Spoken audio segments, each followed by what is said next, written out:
Good evening, everyone. My name is Gemma Still, and I'm the Chief Executive Officer at CNSA. Welcome to the webinar, Fear of Cancer Recurrence.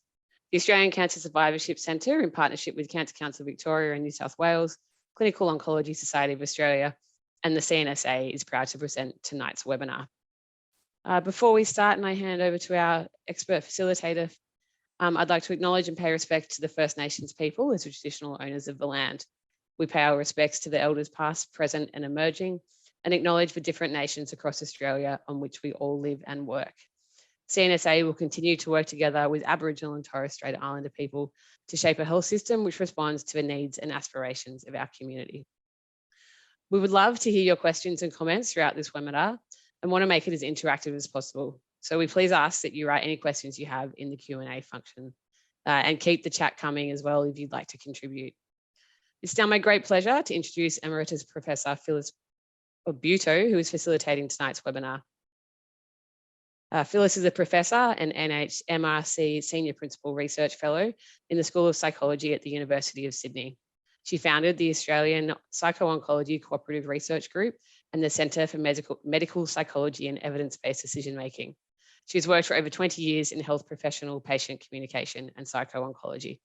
Thank you, Phyllis. Thank you very much, Gemma, and I'm very excited to be here talking about this important topic.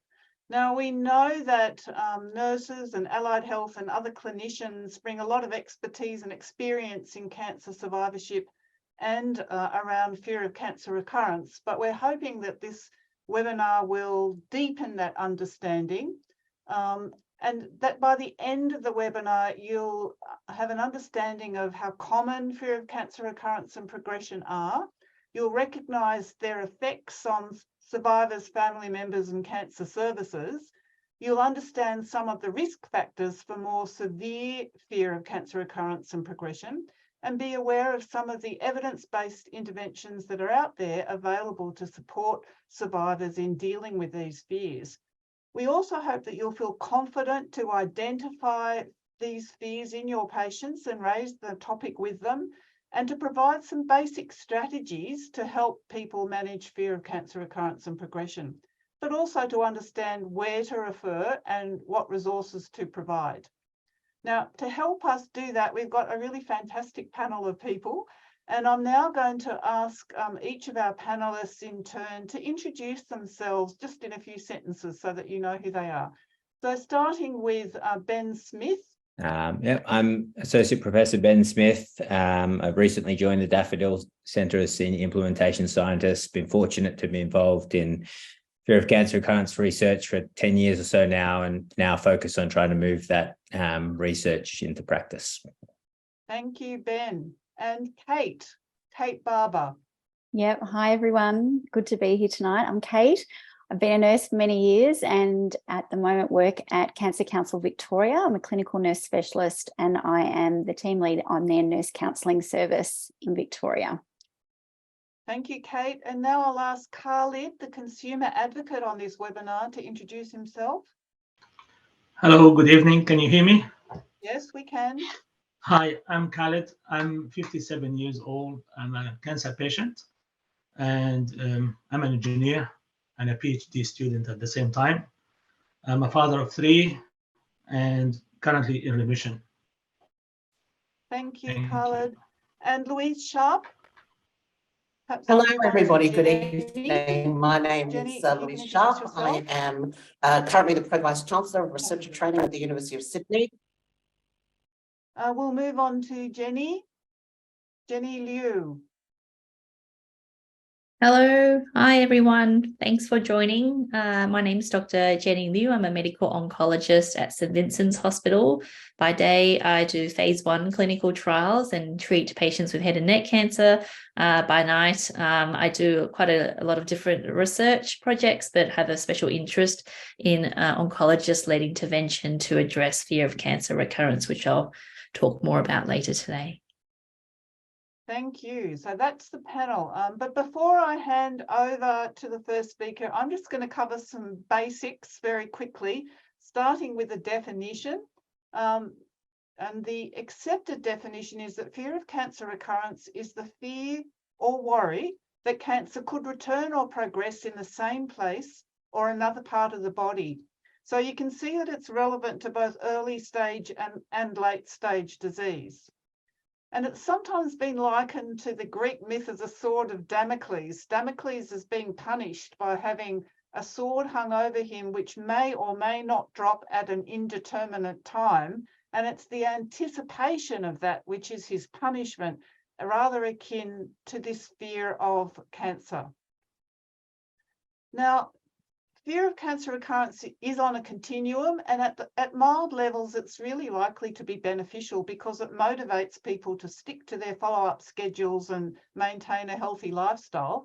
And at this level, it's experienced just as occasional thoughts about cancer recurring or worsening, understandable peaks of anxiety when coming for follow-up tests and consultations, or if symptoms occur.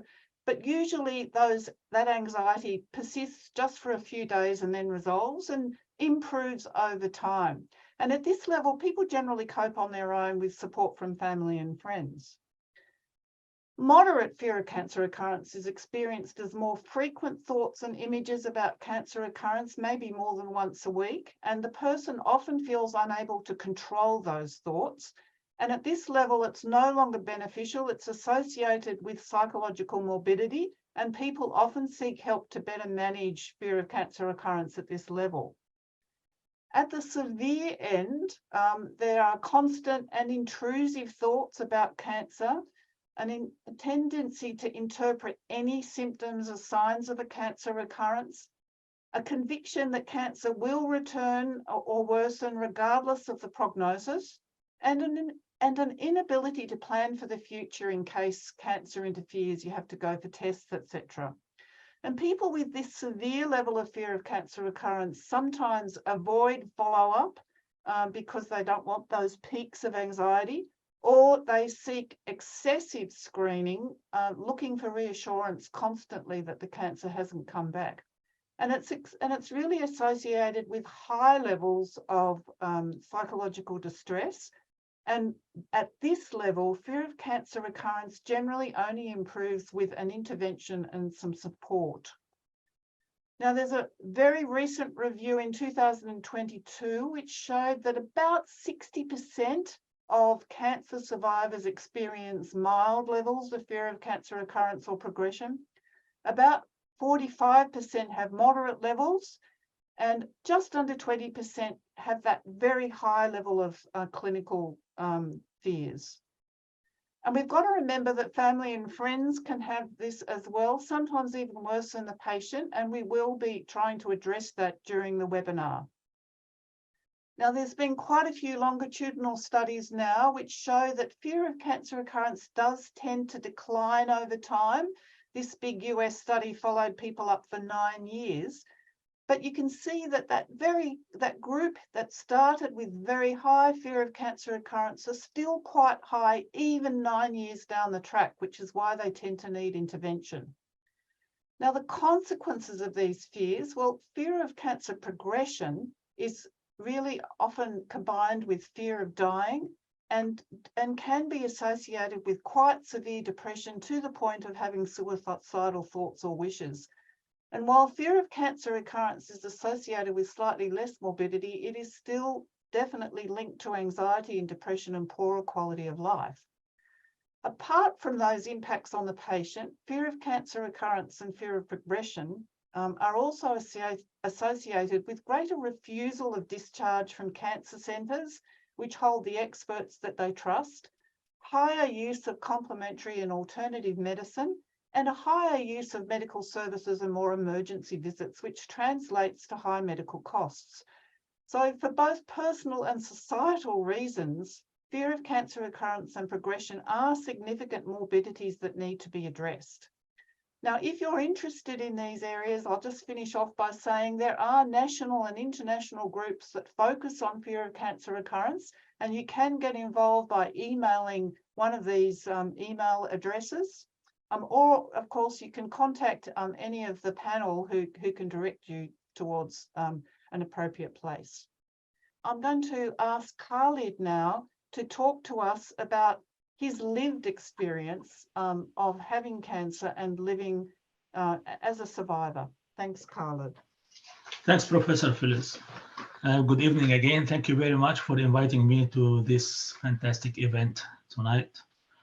In October 2014, I was diagnosed with stage 3 non-Hodgkin lymphoma and was treated with chemotherapy and biological treatment. And then I survived after that and had another chance for life. And now I'm in remission since 2014 or 15. The start of an anxiety from the moment cancer was named as a possibility based on an initial scan and investigation. The investigation been carried out because I had some back pain and continued throughout the diagnostic process and the treatment and end of treatment. That's the anxiety continued. The anxiety was about a range of things, including whether I would be able to continue working and how I would manage finance, whether I could find good doctors and nurses to advise and treat my disease, having the treatment and what pain and suffering would be involved when I had symptoms, how severe they would be and how long they would last, and the impact of the treatment on my body and psychologically as well. Whether cancer would come back again, which is a recurrence, and this is the main subject about tonight's webinar. I was working and living at that time in Katherine, in the Northern Territory, in Central Australia. It's a remote area, remote region. In Central Australia, as all we know, there's a lack of resources there, problem with logistics as well. And my experience was impacted by this remoteness due to lack of resources there, including skilled staff. Skilled staff in everywhere, in all industries, including the medical industry as well. The need for travel for consultation. So I used to drive 350 kilometers each way to get the consultation and the treatment every cycle and every time I do checks. Having to be alone by myself, I was working there in Katherine. My wife was based in Alice Springs. She's a doctor and she has commitments with her clients. My kids in Brisbane, another 3,300 kilometers far away. So I was central between family members, between them long distance. And because of remoteness, the diagnosis took longer than it should have. And I got discrepancies and different opinions from different specialists. And this caused a delay in starting the treatment. The initial diagnosis stage took about 3 weeks to decide about the type of cancer and to recommend the type of treatment. Also, lots of stressful tests to confirm whether my body will cope with the proposed treatment or not. And this added a lot to the anxiety. At this stage, I was not sure to make my decision to continue and go ahead with the first cycle of treatment or not. But I had a lot of discussion and communication with medical staff and with my wife to make the decision and to make the right decision. Some negative things and some positive things helped me to make the decision. On the first day of treatment, nurses could not find a vein, and repeatedly they punctured my arm 9 times without success. And they mistook my uncontrolled anxiety and fear and distress for anger and didn't treat me very nicely. A really important take-home message is that staff need to be trained and educated to recognize the anxiety of the patients, underlying how patients respond, and to deal with that anxiety, particularly newcomers and foreign medical staff. coming to Australia with different cultures and different backgrounds. I've seen some of them, they treat people completely different from what we used to have here in Australia. And they stay in remote areas to do their registration or to finish what they do in terms of number of years in remote areas. This affected me a lot, psychologically and physically. Importantly, my wife and children were very worried for me also. They may also have needed support, and there was none there for them. Likely my wife is a doctor, and that helped her and helped me and my kids as well.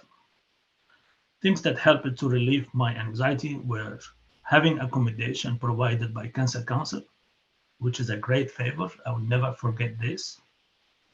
Relieving financial concern and providing a solid base.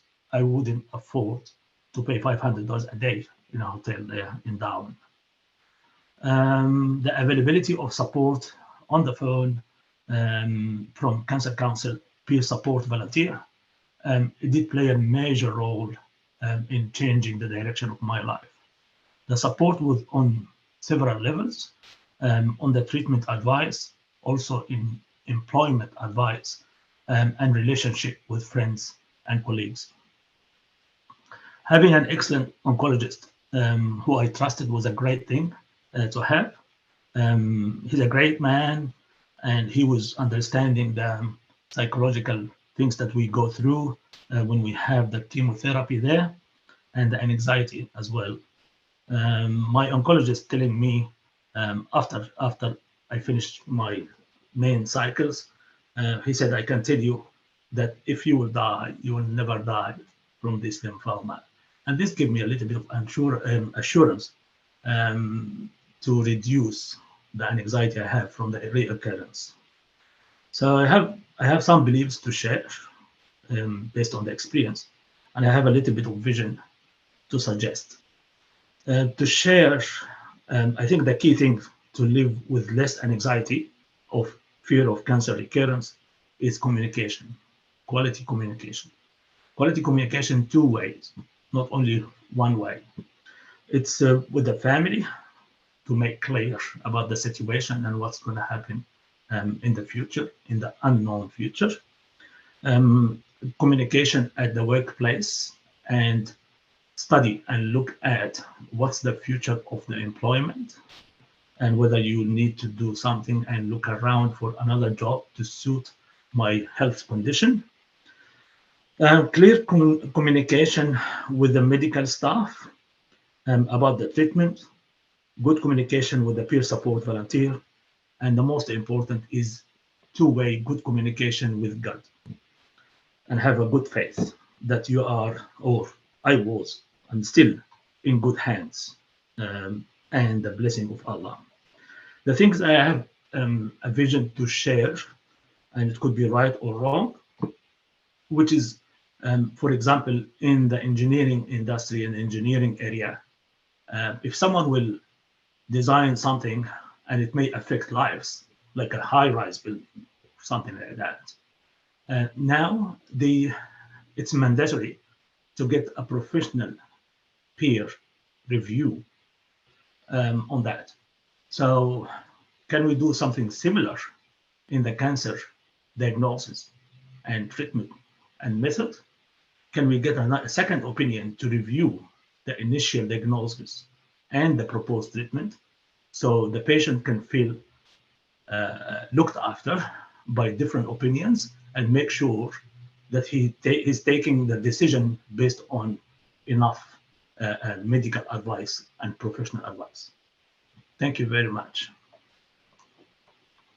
Thank you so much, Khalid. I think one of the things I really took away from what you just said was that anxiety can come in different forms and different shapes, and it can sometimes be difficult to identify. And that's one of the, the lessons that I think we can take away from your experience, and the importance of thinking about what you say and its impact not only on a patient's knowledge, but also on how they're feeling. So thank you very much, Khalid. I'd like to introduce now Louise Sharp, who's going to talk about some of the theories that have been developed to help us understand fear of cancer recurrence and the interventions that have been evaluated over the last 10 or 15 years or so. Thank you, Louise. I also would like to really thank Khaled for giving his experiences. And I think one of the reasons why we started doing work of this nature about 10 years ago is that the stories were very common. We didn't really understand very much about fear of cancer recurrence, and we certainly didn't really understand about how to treat it. Now, I've been asked to talk about both models and interventions in 10 minutes, so this will be at a very high level, but I'm happy to talk more in questions later on if people want to know. Now, when we first started doing work, I think one of the first studies that Belinda Hughes did in this regard to think about how we are going to go about treating people who have a fear of cancer recurrence was a descriptive survey that was done of psychosocial and clinical health professionals. And in this study that I know is less than a decade old, actually the findings were really interesting. They found that fear of cancer recurrence was a really common problem, that it was commonly identified, but actually none of the clinical health professionals nor the psycho-oncologists really had an agreement on how to treat it. And this is part of what really started us doing work in this area. So the first thing that we really started to do was to kind of look at the sorts of how we might explain why it is that we know from that meta-analysis now that about 1 in 5 people who have survived and live beyond cancer have a clinically significant level of fear of cancer recurrence, and others tend not to have such a severe level. And so we developed a model that might explain this, and the year after this, a couple of other models came out as well. Now, I don't have time to go through each of those, but they really share a lot of commonalities. So I'm going to really talk you through the model that was developed by Joanna Fardell today to really try and understand why it is that some people might develop a really preoccupying level of fear of cancer recurrence that interferes with their day-to-day life.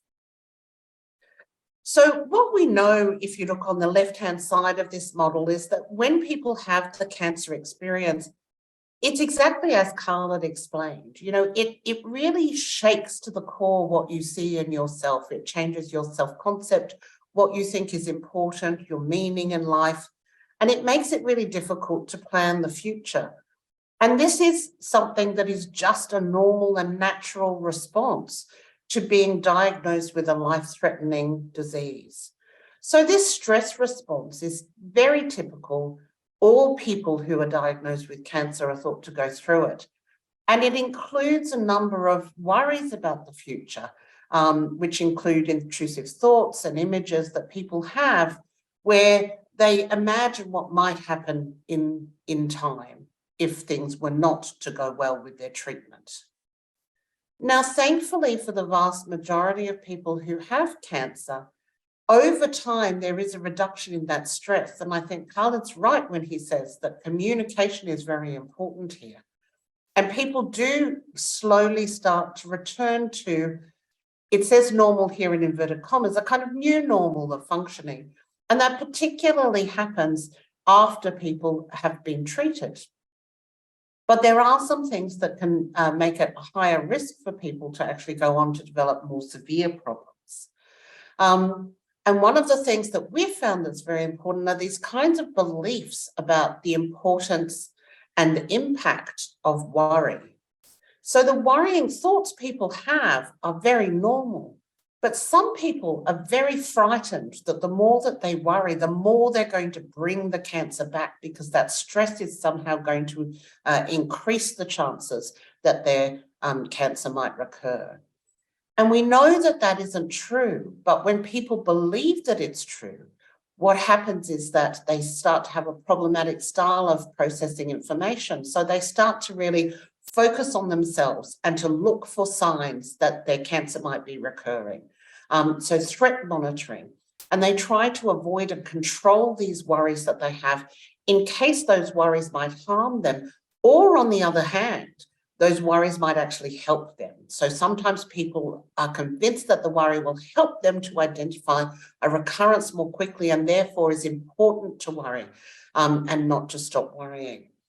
And what happens is this problematic style of information processing leads people to notice more changes in their body, like pain and other symptoms, to interpret those because they demand interpretation. They must be interpreted. Is this a recurrence? And this creates a vicious cycle where people get more stress and anxiety, which itself can produce physical sensations. And this heightened fear of cancer recurrence then actually feeds into that pathway where people might otherwise adjust, but in fact, it becomes more and more difficult to think about the future, to think about what's important in life. And the other things that we know are really important to contributing to that heightened sense of fear of cancer recurrence are previous experiences, people who have had past traumatic lives or losses of family members, particularly to cancer, people who might have current ongoing stressors like caring for others or other psychosocial stressors. And we also know one of the things that's really important is having good information about the risk of recurrence and about what are the things to look out for should a recurrence occur. And importantly, knowing what would not be a sign of a recurrence, for example. And that will become important, I think, later when Jenny talks about some of her work today. So this is the model that we use to try to develop an intervention that would actually target fear of cancer recurrence. So that intervention that was led by Phyllis Buteau occurred over 5 to 10 weeks. It was about 5 to 8 hours face-to-face. And these were the 5 kind of major components to that intervention. Values clarification. So just going back to the model, you'll see that actually one of the things that's very difficult when you have cancer is this kind of life impact of cancer and really having difficulty planning for the future. So we really tried to get patients to think about what was important to them, what they wanted to do, and to set goals that they could work towards in that way. Another thing we really focused on was trying to get people not to respond to those worries that I talked about. So really trying to detach from that and think, these are thoughts, they're worries. The fact that I have them doesn't make them true. And actually what I can do is not respond to them and just allow them to pass like leaves on a river, for example. We had particular strategies like attention training, which had a similar sort of function where it tried to help people to actually develop better their ability to not attend to every thought that they had. And we spent a lot of time doing what's called metacognitive therapy, which is really challenging those beliefs that worry is either helpful or harmful. There is good evidence now that stress does not cause cancer, actually, and does not cause cancer recurrence. And equally, it is not necessary to worry if you're being surveilled well yourself about cancer occurring, as long as you know what are the important signs to look out for. The other thing that we did is we gave people a lot of information about what they should be looking out for and what were signs that were not a worry. So, for example, there are certain telltale signs with different cancers about what one should be concerned about. But there are lots of daily physical sensations that people might experience, particularly as they get older, that would not necessarily be a sign of recurrence. And we worked with people to ensure that they weren't overly checking their bodies for signs of recurrence, which tends to create a vicious cycle and make things worse. So that was the Conquer Fear program that was developed. And that was developed by Phyllis and her team. And we were able to do a randomized controlled trial in 3 different cancers. We had people with melanoma, colorectal cancer, and breast cancer. And we trained more than professionals from more than 25, I think, hospitals around Australia to deliver this intervention, and enrolled more than 220 people in this trial, where we compared that intervention to a relaxation training program. Now, we found very strong improvements over time. As you can see, the Conquer Fear group did much better over time in the primary outcome of fear of cancer recurrence compared to the taking it easy group. And likewise on the symptom severity scale, improved over and above a group that were given just as much therapy by the same therapist, but where they were given relaxation therapy. So it's a pretty good test of the intervention. Now, a couple of years ago, there was a large international meta-analysis of trials, and I'm pleased to say that in the time we've been working in this area, there's been a lot of attention on a lot of different interventions. So ours is one, and you'll see here that we had one of the larger effect sizes in this meta-analysis, which means that the treatment was better than the control, more than the average trial.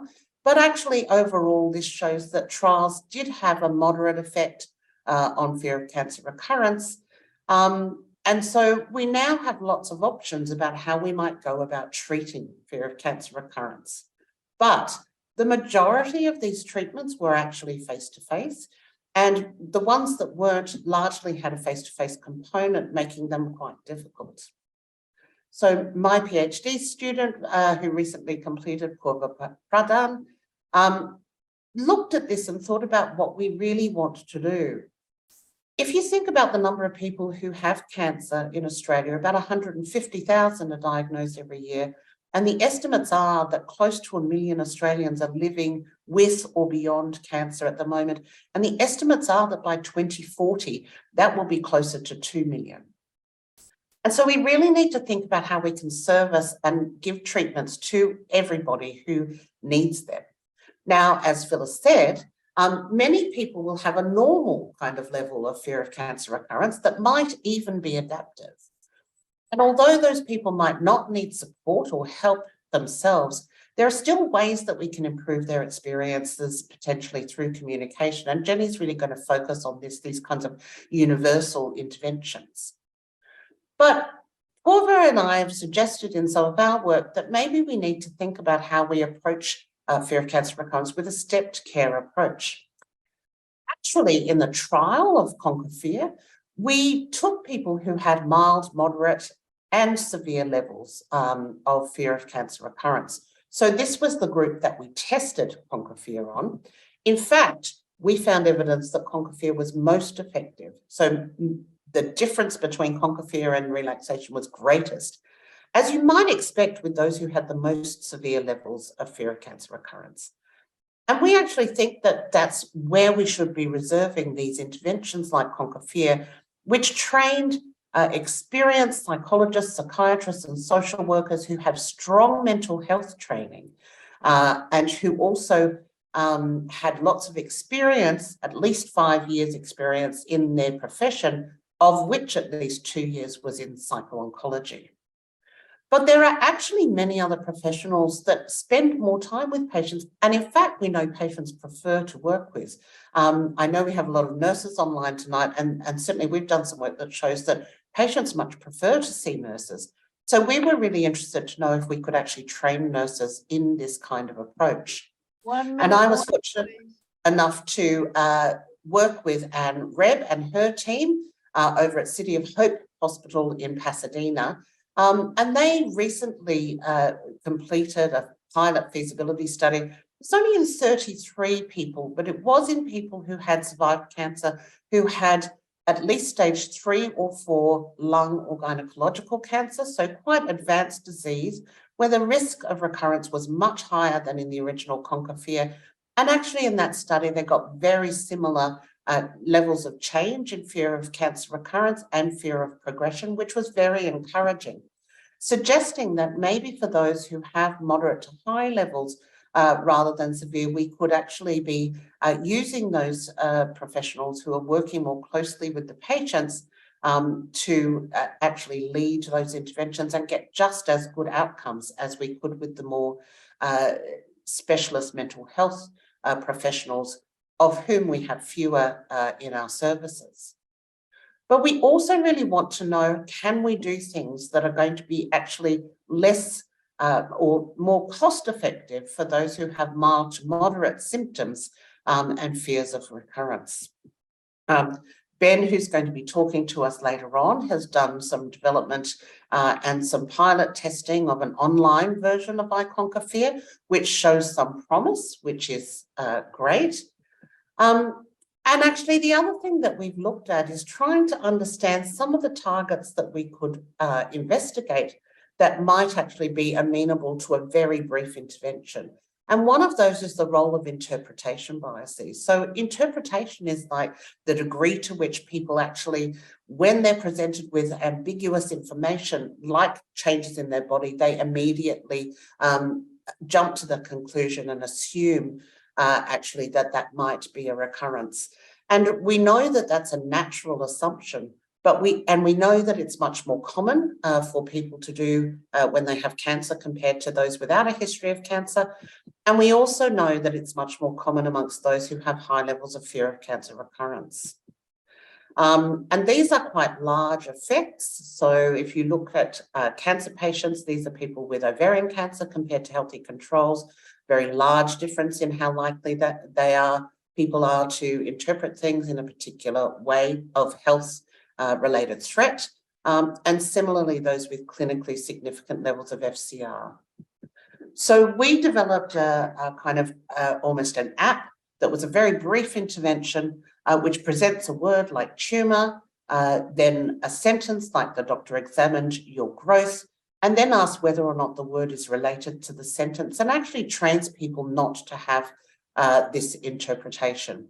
So they train people to interpret that the doctor examined your growth might be, for example, more about taking your height than about a tumour, because the natural response is to take the cancer-related interpretation.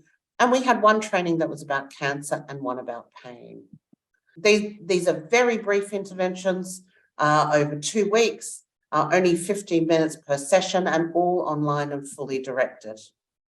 As you can see here, these interventions had extremely good impacts, reducing fear of cancer recurrence at both time points and for both interventions, both for fear of cancer recurrence and fear of progression. Similarly, very large impacts on pain severity and pain interference. So we think now that we do have interventions that can be really helpful for this mild to moderate, that are very low intensity, both for people and for the health service. So I think in conclusion, we really have a range of efficacious interventions now for fear of cancer recurrence. There's strong evidence for face-to-face, emerging evidence for both nurse-led and internet-delivered interventions, and evidence for brief, fully automated CBMI to be effective. And I think that Jenny's going to talk to us more about universal interventions from medical oncologists. So thank you. I'd like to introduce Jenny Liu now, who is going to talk more about interventions delivered by doctors and nurses in this field. Thanks, Jenny. Excellent. Thanks very much. So leading on from Louisa's talk today, I'll be talking on the role of non-psychology health professionals in addressing this really important issue. Often we consider this an elephant in the room, and I'll go on to explain why. As a clinician, one of the common things that we are trained very well in doing is talking to patients about treatments to reduce their risk of recurrence or treatments to slow progression, treatments on the side effects of treatment, but often not really about the actual worry that patients have. And there is increasing research showing that patients wish to discuss these worries with their treating healthcare team, but that the clinicians are not always very comfortable or trained on discussing this worry. When I started this body of work about 5 years ago, I first sought to determine what clinician-led interventions were available. A systematic review that we conducted at that time showed that there were a range of phase 2 and phase 1 pilot and largely nurse-led interventions, which incorporate a range of strategies, including encouraging patients to express their fears, providing reassurance and normalization, some simple strategies such as relaxation, breathing, and mindfulness, as well as coping strategies. However, there were no doctor-led interventions at the time, and cross-sectional patient surveys showed that many patients feel uncomfortable raising fear of recurrence with their clinicians, sometimes feeling that this might then trigger some thoughts that perhaps the treatment they were given wasn't working or effective, that sometimes patients wanted information about their prognosis, and surveys of health professionals indicated that many were uncomfortable and reported difficulties with managing fear of recurrence, and many clinicians did want more training. So with that in mind, and with the promising work from Conquer Fear, we sought to adapt the model of addressing FCR into a 5-component brief intervention, which we call CIPHER, which is listed here. The first step, and probably the most important, is normalization, and essentially reiterating the key point that fear recurrence is a normal part of the cancer journey, and telling patients really that having this degree of worry, which can persist over time, is common. Giving patients personalized prognostic information and recognizing that many patients may want this in different ways. Some people prefer knowing the risk in terms of numbers, some wanting more descriptive information, but helping patients to explore what their understanding of their risk of recurrence is can be helpful, because it seems to be that the patients who have high FCR either over or underestimate their risk of recurrence. Giving patients some simple strategies to manage worry. And in the context of the CIPHER trial, which I'll discuss, we did this in the form of a short patient handout, as well as flagging red flag recurrent symptoms, so telling patients what types of symptoms would warrant further investigation and what symptoms are probably more related to worry or what might be due to something unrelated. And then finally, if patients have ongoing worry or wanting additional help, encouraging them to link in with psycho-oncologists. So with this, this is the 2-page handout, and we developed this more specifically for patients with breast cancer, but this can be easily adapted for other cancer types as well. We conducted a few years ago now a pilot study of CIPHER, and this was conducted in 2 metropolitan hospitals, and we trained 5 breast medical oncologists to deliver the intervention to women with early breast cancer with some degree of worry at baseline. Patients were surveyed on their baseline worry, anxiety, depression, and unmet needs. The intervention was conducted during routine clinic follow-up, and then patients were surveyed 1 week and 3 months post. The primary endpoint of this was patient acceptability, but we also looked at a range of other things, including the time it took to deliver the intervention, as well as oncologist perspectives. We really found that the CIPHER intervention was highly well received, with the vast majority, 97% of patients finding CIPHER very helpful and would recommend it to other patients, and that the level of worry did reduce significantly at 1 week and 3 months' time, although we didn't see significant changes with CIPHER on a patient's level of distress, anxiety, or depression. The intervention took only 8 minutes to deliver, so this was reasonably feasible within the context of breast oncology follow-up clinics. But because this was a pilot study, we sought next to determine how we could make FCR more sustainable into routine clinical care. So the more recent study, which we're currently in the process of finishing, is the CIPHER-2 implementation study. And this is a national study to assess the adoption, uptake, acceptability, barriers, and facilitators of using CIPHER in routine clinical practice. This study has recruited medical, radiation, and surgical oncologists, as well as trainees around Australia who treat women with early breast cancer. We enrolled the clinicians at baseline, gave them an online 30-minute intervention that was hosted through a Thinkific platform, and surveyed the participants at baseline and then after training in terms of their self-efficacy with FCR management. The clinicians were then given study packs with the pamphlets that I showed you previously, and then asked to deliver CIPHER as much as they wanted to oncologists to patients 3 months and 6 months afterwards. And then we surveyed them on how much they delivered CIPHER.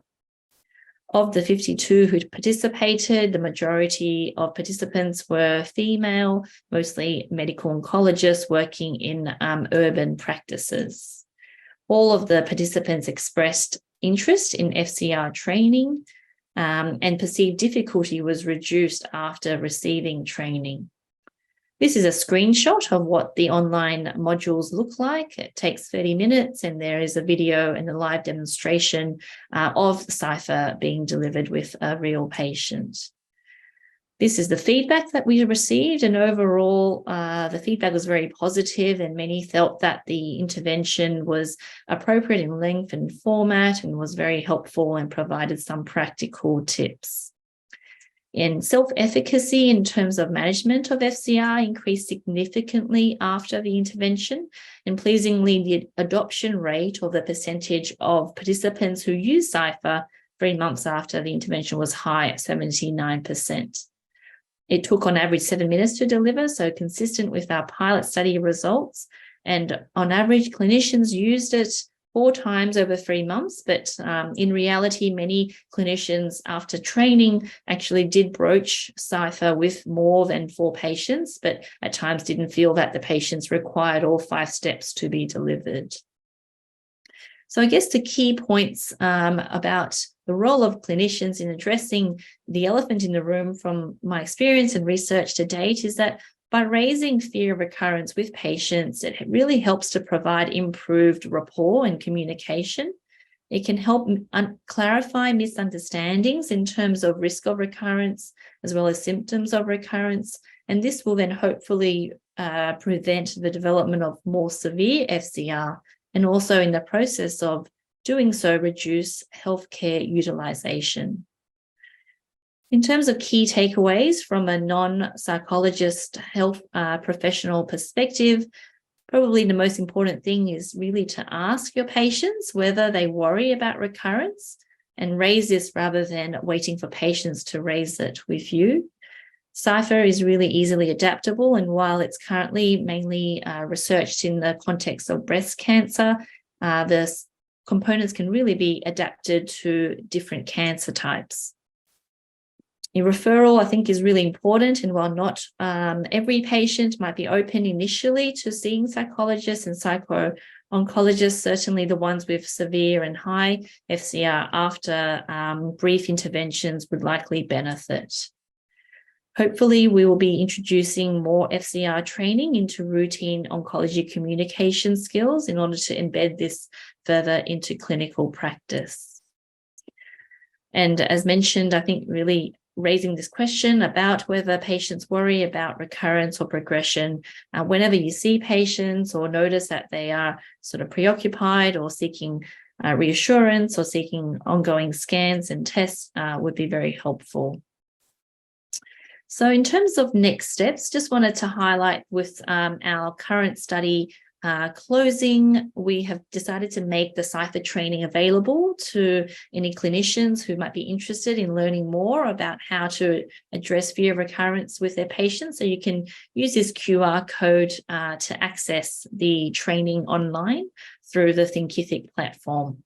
And I'd like to acknowledge the study team here, as well as our patient advocate, as well as funding from the Sydney Breast Cancer Foundation and Sydney Local Health District for making this research possible. Thank you, Jenny. And really, 10 years ago, we were flying blind around this issue, but as Louise and Jenny have said, there are now quite a number of interventions out there that can support us. Now, I did just want to emphasise that we are going to address questions at the end of the panellists' talks. So please do post up your questions in the Q&A box there, because we will come back to them at the end of the panelist presentations. But we're now moving on to Kate Barber from Cancer Council Victoria, who's going to talk to us about her experience supporting patients and families around this issue. Thanks, Kate. Thank you. So we've heard lots of great studies and things tonight of things that we can do, and I'm going to talk a little bit about practical considerations for recognising and supporting patients and carers with fear of cancer recurrence or progression. So I'm just going to quickly look at underlying aspects of fear, which we've spoken a little bit about already, risk factors, ways to help patients and caregivers, a step care model for referral, and some communication skills that you can use in your practice every day. I think it's important to remember caregivers could be family, friends, or any significant others that are helping the patient navigate their way through their cancer experience. So as Khalid mentioned, it's important to highlight that the fear of cancer recurrence or progression can instigate fears in many other areas of a person's life. These include, but aren't limited to, worries about further treatment, impact on quality of life, possibility of pain or disfigurement, changes to relationships or sexuality, the effect on loved ones.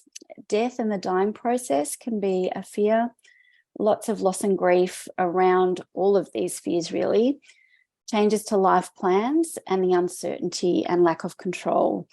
So as we've talked about, managing fear of cancer recurrence needs to become part of a person-centered, holistic approach where we give people the space to explore their fears and establish what the actual fear is and then how we can address that. So providing validation and respect and understanding empowers people to seek the help they need. So some risk factors that have been identified through research shows that, and Louise touched on this as well, existing or previous mental health concerns, anxiety, depression can be a risk factor, ongoing side effects from treatment, unmet social, emotional, financial, informational, transportational and home care needs, limited supports that people might have. It's been shown that the younger age group of cancer patients tend to be at increased risk of fear. And also a study out of the American Society of Clinical Oncology found that being female is also a high risk factor as well. So when we're talking about supporting patients and caregivers, I'm just going to talk through some things that you can do in your clinical practice tomorrow if you need to. And what we want to do is we want to encourage our patients and caregivers to develop a coping toolkit of things that work for them. And when considering these strategies, the things that I'm going to talk about could be for carers or for patients themselves. So firstly, noticing intrusive thoughts. So getting patients or caregivers to write down their worries, exactly what they're worrying about, and to be able to, as a clinician, acknowledge and normalise these. Recognising their triggers and the timing of their triggers. So noticing times when they feel more anxious. This could be anniversaries of a hospital admission, the diagnosis, or even their surgery. It could also be the time of a prognosis. If they've been given a time frame of a prognosis, say they've been given 18 months or 5 years or something like that, that fear of recurrence can actually be quite a trigger then if those times are coming up. So things that they can do in these situations is plan for these. So think about the dates, think about if they're going for checkups, that sort of thing, taking someone with them or preparing to do something else on the anniversary of a date that's important. Recognising unhelpful behaviours, and we've spoken about this a little bit already in terms of, avoiding doctor's appointments or even asking for extra tests and things that they might feel will make them feel less anxious. Excessive Googling is a really good thing. So listening to your patients and caregivers, and, if they're saying a lot, oh, I Googled this and I Googled that, and this is what Google told me, that is a behaviour that won't probably be very helpful for them. And any risk-taking behaviour, if there's excessive drinking or anything like that, that's not helpful, and encouraging them to find alternatives. So this might be identifying interests and what they could do instead, distraction, as Jenny talked about. It could be art, creativity, hobbies, and family. Calming their anxious thoughts and worry, things like meditation, relaxation. There's some great apps around now for those sort of things. There's the Calm app and Smiling Mind. There's also a fabulous one that's free called Insight Timer, and that has over 1,000 guided meditations for rest, relaxation and sleep. Breathing techniques, grounding techniques, any spiritual practices that might help. And then distraction with things like podcasts. We all know there's Finding Calm During Cancer, or The Thing About Cancer. Or they might want to listen to something like, you know, a podcast about true crime that's completely unrelated to cancer, and that helps ease their worries a little bit. Then other things such as fact sheets, reassurance from their treating teams, and the ability to talk through their worries with a trusted person. We talked about identifying values as well, determining what is important to them. Is it family? Is it work? Is it faith? Is it going on holidays? Trying to work out, identifying those important factors, and then controlling what they can in terms of what they're putting in their body, their diet, their exercise, their alcohol intake, and of course their sleep. People quite often think a lot about what they're eating and putting into their body when they've had a cancer diagnosis. They don't often think about what they're putting into their mind. So being really mindful around what they Google and what they read. We talk about in our counselling program here at Cancer Council Vic, we talk about positive reminders, which are very different from being positive. Our positive reminders are remembering the facts that they do know about their cancer and their treatment that they do know. So recalling those facts that their doctors have told them, or their healthcare professionals have told them, that, you know, it might be that their last scan was all clear, or their bloods were clear, or whatever that might be, but recalling those facts. Encouraging planning for the future. So this can be short, medium or longer term SMART goals. You know, some people might start with smaller goals and then slowly increase as they get more, that fear settles down, to plan for the longer term. Tracking and monitoring their worry, again, like I said earlier, around anniversaries, important times, keeping a journal or a diary to note those triggers, and also to keep that toolbox of things that have worked for them in the past. And of course, as we've talked about as well, encouraging timely checks if physical symptoms. In terms of thinking of our carers, like I said, all of these things can be for everybody, but specifically for caregivers, encouraging them to take time out from cancer triggers, for example, conversations, and putting boundaries around those conversations, only talking about the cancer experience that they've had as a carer when they want to. It's okay to be able to divert that conversation to something else. If it's a worrisome time for them to take their loved one or whoever they're caring for an appointment, perhaps thinking about delegating that appointment to somebody else. And that goes on to delegating caring responsibilities, especially if someone's got long-term and persistent side effects from their cancer treatment that requires a lot of follow-up, asking other family members and friends if they could perhaps, you know, share that load with them a little bit, so it takes a little bit of the pressure off. And then for caregivers, encouraging them to look after their own self-care with, again, diet, exercise, alcohol and sleep, and taking that time out. A really important thing is including caregivers in discussions. Caregivers' worries and fears might be very different from the patient, so it's really good to be able to determine what their specific worries are as well, and to share those. And of course, as we've talked about, referring on.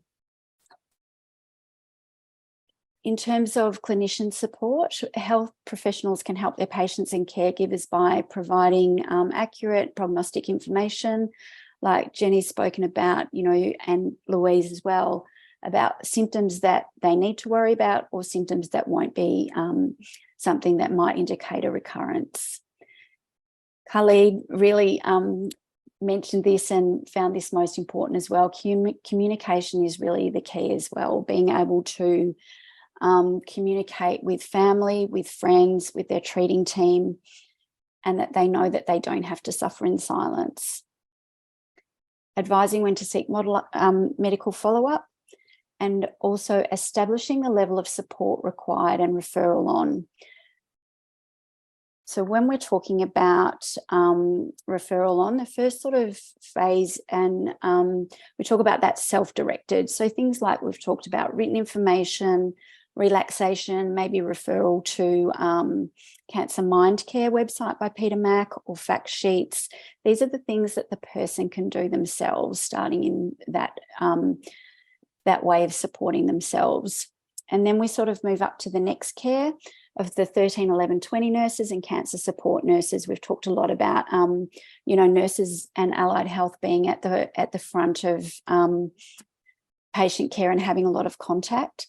So they can provide psychoeducation, they can talk through worries with an experienced cancer nurse by calling 13, 11, 20 nationally. And the cancer support nurses based in the hospitals can help with things like logistics, follow-up care, appointments, that sort of thing. If more intervention is required or patient requests more support, we move to the therapeutic cognitive interventions. Louise touched on these interventions when talking about conquer fear. Things like reframing thought processes by using cognitive behavioural therapy or acceptance and commitment therapy, brief interventions, values identification.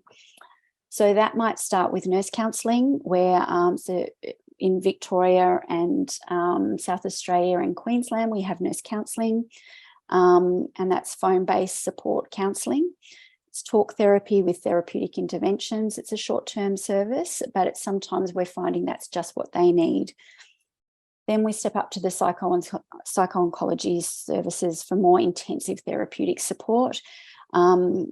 As we know, especially here in Victoria, there's a huge demand for psycho-onc services. So, you know, if it's more timely or someone needs further intervention, then we go to look at the GP for mental health care, for external psychological support.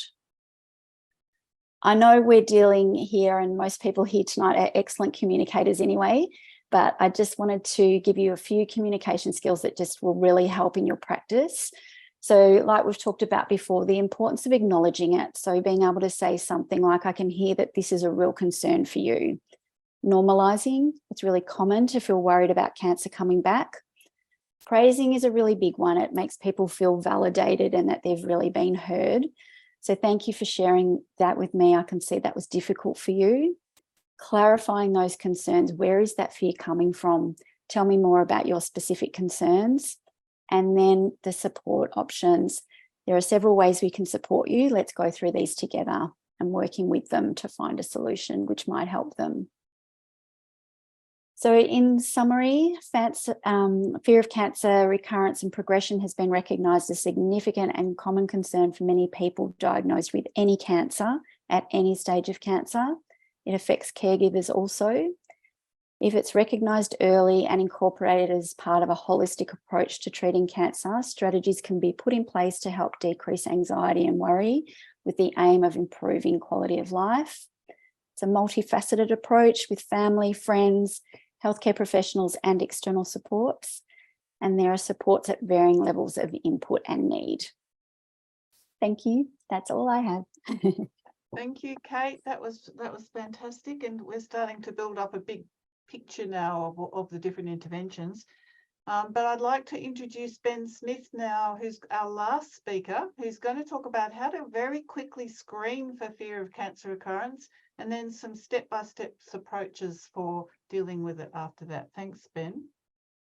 Tonight, I'm going to be talking to you about screening for fear of cancer recurrence, which is really a fundamental step in a broader clinical pathway for fear of recurrence that I've been working on with many people and organisations over the past couple of years. And so I just wanted to acknowledge their input at the outset. As you heard earlier, we know that about 6 out of 10 people living with and beyond cancer or cancer survivors experience moderate to severe levels of fear of recurrence, which could be considered clinically significant. I guess the real challenge, though, is when you're faced with an individual in clinical practice is figuring out whether they belong to that 6 out of 10 or in the 4 out of 10 people with more mild levels of fear of recurrence. And I would suggest that the best way to answer that question is really to use a brief validated screening tool. And this is for 2 key reasons, which have already been touched on tonight.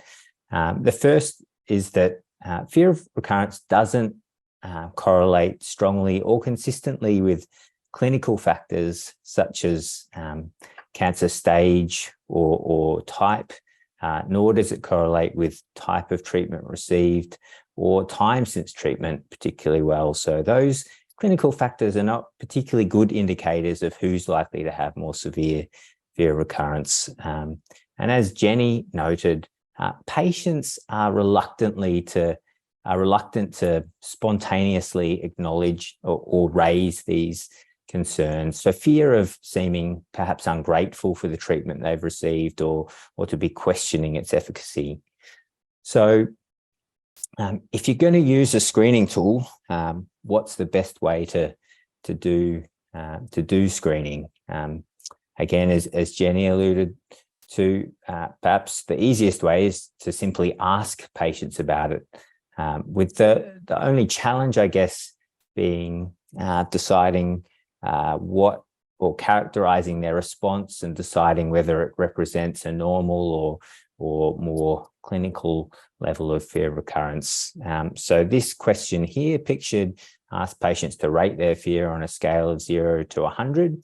And they found that using a cutoff on that scale of 45 or more out of 100, you would identify 92 out of 100 people with clinical fear of recurrence according to a gold standard tool. And you would similarly correctly identify 90 out of 100 people who do not have clinically significant fear of recurrence. So a relatively low number of false positives. So that's one tool you can use.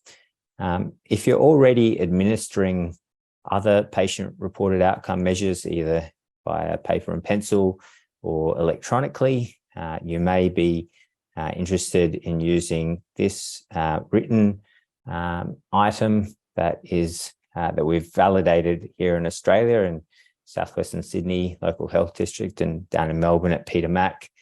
It's designed to be embedded in the Edmonton Symptom Assessment System and just ask patients to rate their fear of recurrence on a 0 to 10 scale.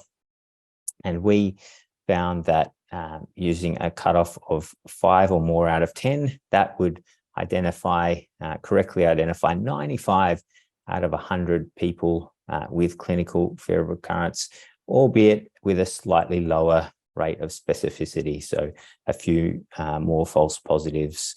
If you want to read more about that tool or download it, you can do that for free using the QR code here. If you are interested in using this tool, it'd be great if you got in touch with us just so that we can support its implementation in your service, but also so we can track the impact of that tool. Others of you may be familiar with the distress thermometer pictured here, which also has a problem list which assesses concerns across several domains, including emotional concerns. And you can see here that there's an item that actually asks about fear. Unfortunately, if you use the common cutoff of 4 or more out of 10 on the distress thermometer to try and identify fear of recurrence, that will only correctly identify about 2/3 of people with clinical fear of recurrence, and similarly 2/3 of people without clinical fear of recurrence. So not particularly good sensitivity or specificity. You might think that the fear item would, I guess, help improve the sensitivity, but in fact, you can be fairly certain people who don't tick that box don't have clinical fear of recurrence, but it doesn't really provide any good information around whether people do have clinical fear of recurrence. It only identifies about 30 out of 100 people with clinical fear of recurrence. So ideally, those single item screening case finding tools would be combined with a slightly longer tool, such as the fear of cancer recurrence inventory short form, which is 9 items, to give you a more fine-grained kind of assessment of a patient's severity of fear of recurrence, to help guide the subsequent triage and recommendation of care. In the Delphi first round of the Delphi study that we've just conducted, trying to establish consensus regarding the clinical pathway for fear of recurrence, it was noted that as soon as you use a 2-step process, it increases the administrative burden and reduces feasibility. But hopefully, with the advent of electronic patient-reported outcome measures, this can be automated and this feasibility issue can largely be overcome. So some might be wondering, when should I start screening for fear of recurrence? In the clinical pathway, we initially proposed that perhaps at the end of treatment, when the kind of safety net of regular contact with the treatment team has been removed, is a good time. But a lot of people in the Delphi study disagreed with that and noted, as Khalid also reflected on earlier this evening, that fear of cancer recurrence can really begin much sooner in the cancer continuum, and perhaps it would be better to start screening from the point of diagnosis. The other thing to consider when it comes to timing of screening is when it should be conducted in relation to follow-up appointments or scans. And here we asked about this in the Delphi study, and it was broadly considered to be optimal to do it before a cancer survivor's follow-up appointment to help guide consultations with patients and reflect on that in consultation. But there was concern that if we did that, it may pick up transient peaks, as we've heard earlier. Fear of recurrence can start to increase in the time around follow-up appointments. There's actually not a lot of data on this topic, but here's some from Lauren Heathcote and others, which tracked fear of recurrence over 11 days, both before and after surveillance scans. This is in pediatric cancer survivors, and they've split the sample into 2 groups based on the baseline fear of cancer recurrence that they reported, one with high fear of recurrence, one with low fear of recurrence. And you can see that if we screened on the day of a surveillance scan, or you presume it might be the same with a follow-up appointment, there's a lot of overlap between the low and high groups. So this wouldn't really help us differentiate between people who had low or high fear of recurrence in general.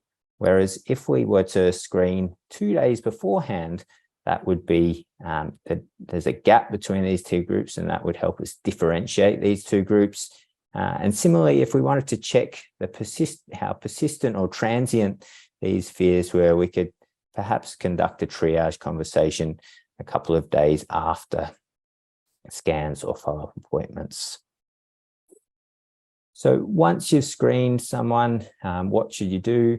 Well, ideally, everybody should receive feedback on screening, and the people with moderate to severe fear of cancer recurrence, according to the screening measures, would ideally have a triage conversation with a healthcare professional to assess triggers, severity, and duration of their fears, hypervigilance to triggers such as physical symptoms, very persistent or frequent and preoccupying worries, and that are persistent for 3 months or more, are thought to characterize clinical fear of recurrence. So those are the things to look out for in that triage discussion.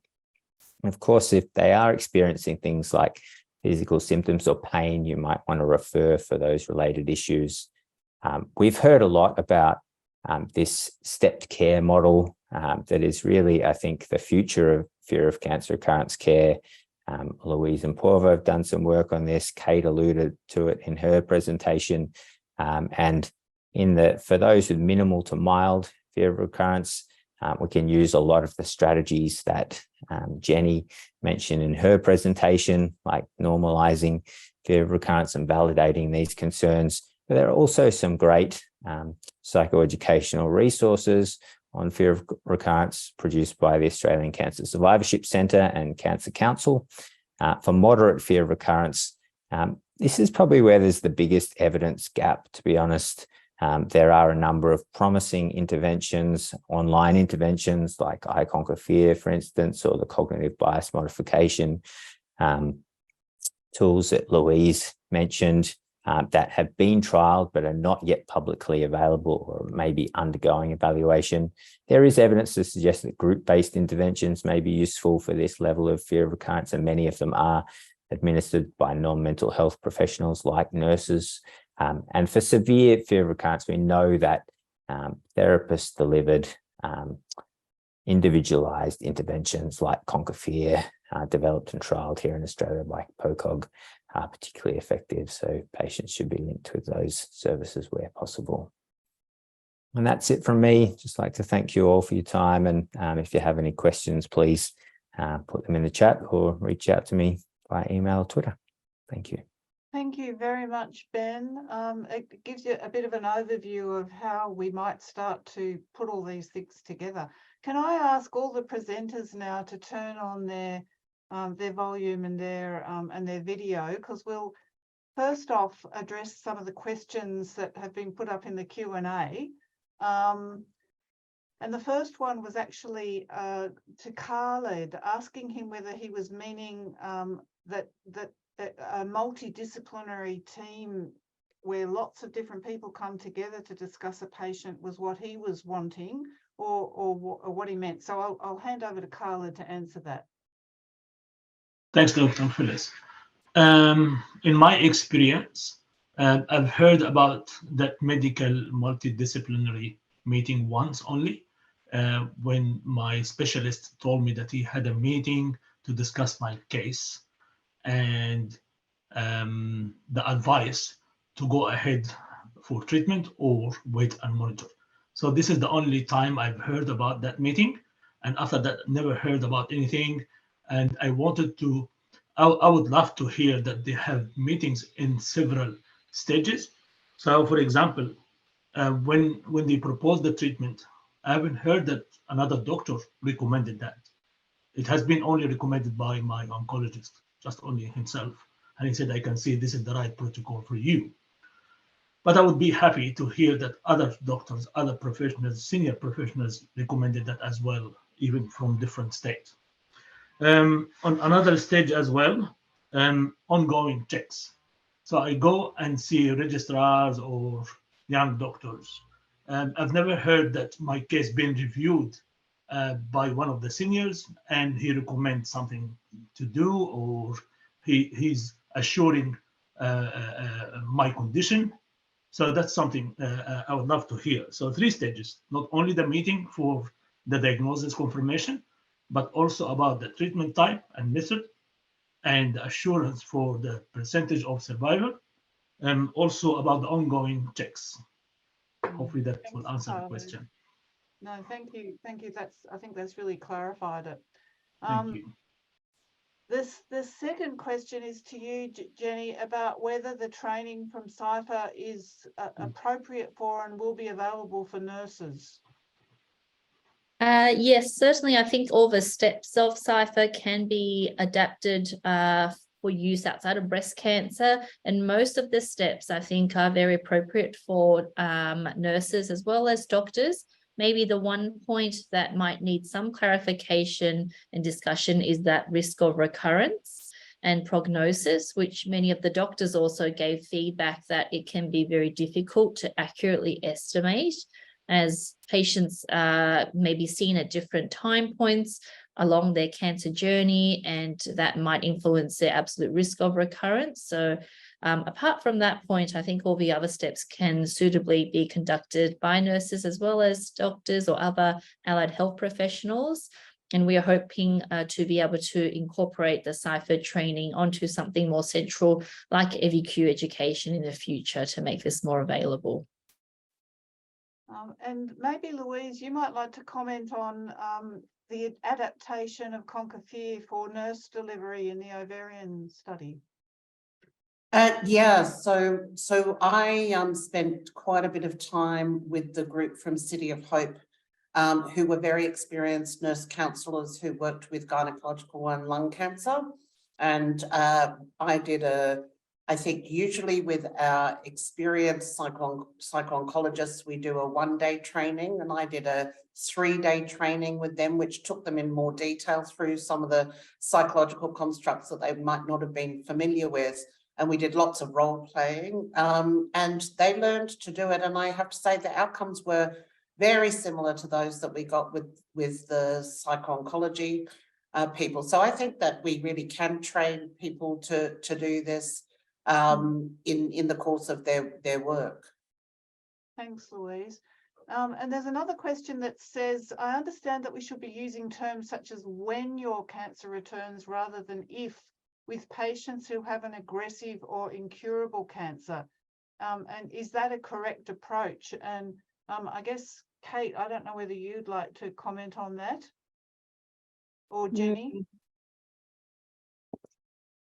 Maybe one of the doctors could comment on that, because it's quite a it can be taken different ways. And I know some of the clients I've spoken to have been told when, and it's had an effect. I don't know. What do you think, Ben or Jenny? I think certainly it can be quite difficult now in the advent of newer treatments. Even patients who are diagnosed with advanced melanoma or lung cancer, there's a reasonable chance that with good treatments, many patients can be in remission or even, cured after sustained responses to this treatment. And then on the other hand, you do have patients with hopefully curable diseases who relapse. So sometimes rather than using a specific word, I like to use the phrase that we should prepare for the worst but hope for the best. But that in patients where they at diagnosis have advanced cancer, maybe refer to whether the cancer is active or inactive. So then these words of if it will come back or not come back, it can be quite tricky. And you might want to go on while you've got the floor, because the last question relates to people who have refused treatment initially, and the guilt that they can experience if they do recur, and how you might, manage that. But, those patients who might have gone down an alternative treatment path. Yes, I guess it is quite challenging in that situation. And as the health professional, we'd want to support patients to make that informed decision at that time. And when they decide to decline standard treatment for whatever reason, that's done with sort of an informed decision. If their cancer then does progress or become more problematic, rather than focusing on what they've done in the past, helping to guide them through decision-making on how to manage their symptoms and what their priorities are. Is it about comfort and dignity, or are they more open now to looking at alternative treatments? So it is more difficult, I guess, also linking in with their spirituality and ethnicity, and if required, having interpreters or family members present might be helpful too. Not an easy one to answer. Phyllis, there was just a question from Rebecca about the name of the app, the free app that provided the mindfulness activities. It's called Insight Timer. Okay. So, and probably another great one is the Cancer Mind Care website from Peter Mac as well, where patients can go in and do a bit of a check of how they're going from a mind care point of view, and there's lots of great tips and resources on there about fear of recurrence as well. And I think we've circulated some other resources as well that are available to the participants of this webinar. Ben, I wanted to ask you as well. You talked about the screening instruments for patients, but we discussed earlier that family members can be also quite anxious. Carl had mentioned that, and Kate also discussed it. Have there Are there any screening measures for family members that have been investigated? I know there are assessments for fear of recurrence in caregivers currently in development. I think including ones worked on by PhD students at Sydney Uni, supervised by Louise and others.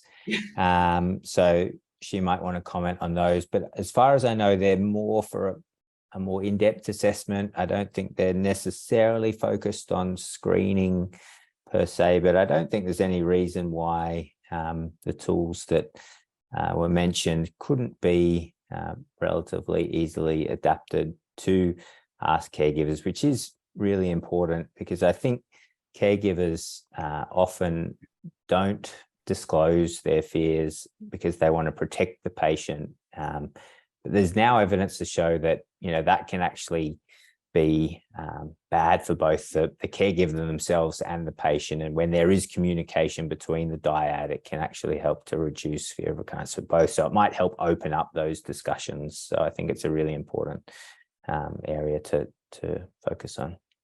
Thank you. Louise, did you want to comment?